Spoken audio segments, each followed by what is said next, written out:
Japan میں wheel کا شکار۔ ناگاساکی کے بازار میں چہل قدمی کرنا شاید میری زندگی کو بدل کر رکھ دیا۔ میں نے وہیل کے گوشت کے بڑے بڑے ٹکڑوں کو کھانے کے لیے فروخت ہوئے دیکھا۔ اس بات کا علم نہیں تھا کہ جاپان کے ساحلوں پر وہیل کا شکار کھیلا جاتا ہے، کیونکہ بحر الکاہل کی وہیلوں کے بارے میں کوئی بھی معلومات حاصل نہیں تھی۔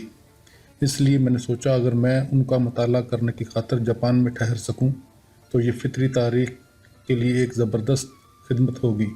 عجائب گھر نے بڑی خوشی کے ساتھ مجھے اس بات کی اجازت دے دی۔ وہیل کے شکار والی کمپنی شمونوسیکی میں تھی۔ میں اگلے ہی دن وہاں چلا گیا۔ وہاں ہر شخص دوستانہ انداز سے پیش آیا۔ ان لوگوں کو یہ جان کر خوشی ہوئی کہ ایک امریکی ان کے مراکز پر مطالعہ کرنے کی غرض سے آیا ہے۔ چند دن بعد میں نے اوشیما مچھلیاں پکڑنے کے چھوٹے سے گاؤں میں اپنے مطالعہ کا آغاز کر دیا۔ یہ وہیل کے شکار کے موسم کا وسط تھا اور کم از کم ایک وہیل روزانہ پکڑ ہی لی جاتی تھی۔ سب سے زیادہ اہمیت اس بات کو حاصل تھی کہ اس کا گوشت کم از کم صبح میں بازار تک پہنچا دیا جائے۔ جو ہی وہیل کو باہر نکالا جاتا، مرد، عورتیں، لڑکیاں گوشت کے بڑے بڑے ٹکڑے کاٹنے میں لگ جاتے۔ یہ کام اس وقت رکتا جب گوشت کا آخری ٹکڑا بھی بازار کی جانب روانہ ہو جاتا۔ وہیل اکثر آدھی رات کو پہنچتی تھی۔ میں ہمیشہ ساحل پر پہنچ جایا کرتا تھا، اپنا کام کرنے کی غرض سے ہی نہیں بلکہ عجیب و غریب مناظر کا مشاہدہ کرنے کی خاطر بھی۔ تیل کے چراغوں سے مرکزی زمین پر روشنی ہی روشنی ہو جاتی۔ مرد اور عورتیں، بچے چمکدار خون کی جھیلوں میں ادھر سے ادھر گھوما کرتے تھے۔ کبھی کبھی وہ زمین پر پڑی ہوئی چربی پر پھسل بھی پڑتے تھے۔ وہ گرم گرم گوشت کے پہاڑوں کو کاٹتے۔ جب وہ بڑی بڑی ہڈیوں کو کھینچ کر نکالتے تھے تو یارا کورا سو گایا کرتے تھے۔ یہ ایسی آواز تھی جس کا کوئی مفہوم نہ تھا۔ میں بھی انہی کی طرح سخت محنت کیا کرتا تھا، بلکہ ان سے زیادہ دیر تک، کیونکہ چربی کے دھل کر صاف ہو جانے کے بعد میں اپنی یادداشتیں اور پیمائشیں جس قدر بھی یاد رکھ سکتا تھا نوٹ کیا کرتا تھا۔ عموماً مجھے رات کو سونے کے لیے صرف 5 یا 6 گھنٹے ملتے تھے۔ اہم ترین مسئلہ تو یہ معلوم کرنا تھا کہ کیا بحر اوقیانوس اور بحر الکاہل کی وہیلیں یکساں ہوتی ہیں یا ایک دوسرے سے مختلف۔ مستقبل کے مطالعہ کی غرض سے مجھے ہر وہیل کی تصویر اور تقریباً تمام پیمائشیں لینی پڑتی تھی اور ان کے ڈھانچوں کو عجائب گھر بیچنا پڑتا تھا۔ اوشیما سے میں آئیکاوا گاؤں چلا گیا جو جاپان سے شمالی حصہ میں واقع ہے۔ وہاں وہیل پکڑنے والی کمپنی کا سب سے بڑا مرکز تھا۔ یہاں میں ایک چھوٹے سے خوبصورت مکان میں رہتا تھا جہاں سے خلیج اور ساحل نظر آتا تھا، جس پر صنوبر کے درختوں کی قطار ہوتی تھی۔ یہ صنوبر بہت ہی قدیم نظر آتے تھے اور ایسا لگتا تھا جیسے کہ انہیں زندگی سے کوئی دلچسپی نہ ہو۔ وہ اپنی سینکڑوں سال کی زندگی میں بے انتہا تاریخ دیکھ چکے ہوں۔ آئیکاوا کے مرکز پر 40 جہاز تھے۔ ہر ایک پر ناروے کا ایک توپچی تھا، کیونکہ جاپان وہیل کے کاروبار کی تربیت ناروے ہی نے دی ہے۔ زندہ وہیلوں کا مطالعہ کرنے اور ان کی تصویریں لینے کی خاطر میں اکثر ان جہازوں میں بیٹھ کر گیا ہوں۔ اگست میں مجھے ایسا تجربہ پیش آیا جس نے میری زندگی کا تقریباً خاتمہ ہی کر دیا تھا۔ میں اپنے ایک ساتھی جانسن کے ساتھ گیا ہوا تھا جسے ہم میں سے کوئی بھی پسند نہیں کرتا تھا، حالانکہ وہ جاپان کے بہترین گولہ اندازوں میں سے تھا۔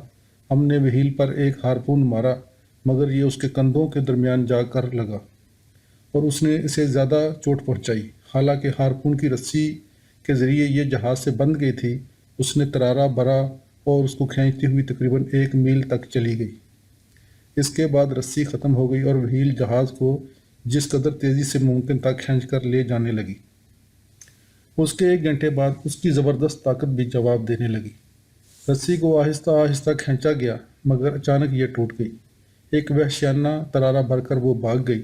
ہم گھنٹوں تک جہاز سے اس کا تعاقب کرتے رہے، مگر آخرکار گولہ انداز نے ایک اور ہارپون مار کر اسے نشانہ بنا دیا۔ جانسن نے کہا، مجھے اسے کھینچتے ہوئے ڈر لگ رہا ہے۔ میں نے اس قدر طاقتور وہیل اس سے پہلے کہیں نہیں دیکھی۔ میں ایک کشتی بھیجتا ہوں تاکہ اس کے بالا مارا جائے۔ میں نے پوچھا، کیا میں جا سکتا ہوں؟ بہت بہتر ہے، پرام لے جاؤ۔ پرام ناروے کی ایک کشتی ہوتی ہے جس میں 3-4 آدمی آسانی سے بیٹھ سکتے ہیں۔ اس کا پچھلا حصہ پانی میں کافی گہرائی تک ڈوبا رہتا ہے۔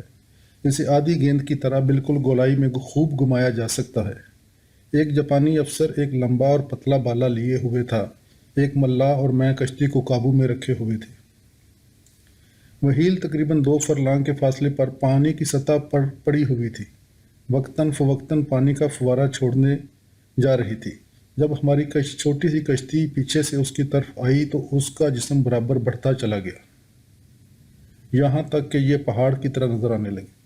در حقیقت اس کی لمبائی 72 فٹ تھی۔ ہم اس کی طرف بڑھتے چلے گئے، یہاں تک کہ کشتی اس کو چھو گئی۔ اس افسر نے اس کے جسم میں بالا مارا کافی گہرائی تک بٹھا دیا۔ اس کا جسم ایک گیلے پہاڑ کی مانند اوپر اٹھا پھر نیچے بیٹھ گیا۔ میرا کندھا اس سے صرف چند انچ دور رہ گیا، مگر کشتی کا ایک پہلو ٹوٹ گیا۔ میں پانی میں گر پڑا، میرے بھاری کپڑے مجھے نیچے کی جانب کھینچنے لگے۔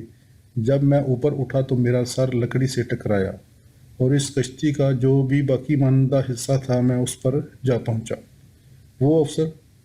وہ افسر ٹوٹی ہوئی پرام کو پکڑے ہوئے تھا۔ ملاح شروع میں تو مرا ہوا نظر آ رہا تھا، مگر بعد میں اس نے کروٹ لی اور لکڑی کے ایک ٹکڑے کو پکڑ لیا۔ وہیل اپنے پہلو کے بل پڑی ہوئی تھی اور اس کے چوٹ کے زخموں سے خون بہہ رہا تھا۔